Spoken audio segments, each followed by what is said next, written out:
Sugma ayong adlaw no. Manugway ta karon sa Kabaw. So di ara nagtuna ang Kabaw. Ki patuna ni kagaina kay init kayo nya. Dire lang ginapatuna. So dara no. Basak makay siya tanawon kay wa nay tubig nga nagadaloy dinhi. So may sa kainit sa panahon, hubas na ang tunaan. So tunaan ang tawag ani sa Bisaya no. Or labugan, basta ano siya, labugan or tunaan ang tawag niya. So tulo lang kakabaw dira tong naagtan no. Ang itugway nato ron duha ka kabaw kay kani siya di maniya tua. Tua sa ning ibilin diri kay di man na ato ano. So dito ra nato ni itugway ron sa unahan. So tara, let's go. So dire lang nato ni ibutang no kay maura man diri ang labong-labong udyutay ba nya. Dito pud sa Igbaw nihit naman dito pagkaon nya. Diri may makaon pa ang kabaw no. So ato lang pud ning isuko diri sa alambre. Kay basig maabot ng alambre makasab-an no tas tag-iyag makasudi ditong kabaw makaon yang labi perting bayada nato.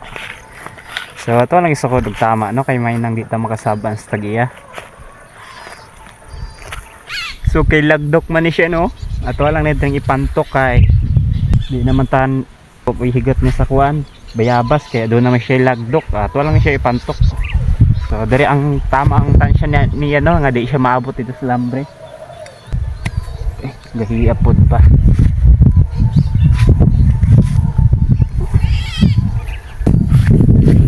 Kaya nagpantok kaya tong itok-tok ang lagdok.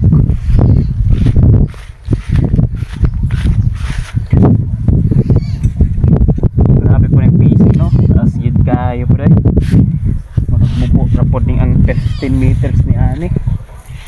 Grabe no.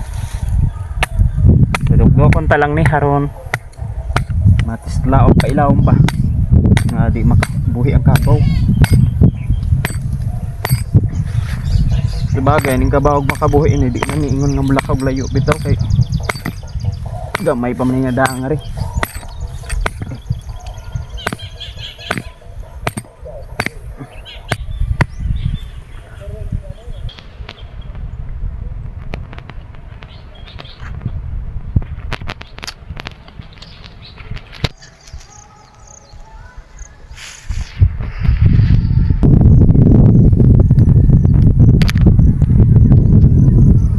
So pangitao na to ang baka no.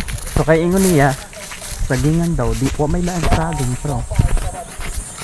True. Niya duha ka buk baka usad man lang yung baka diha. So tanaw na to.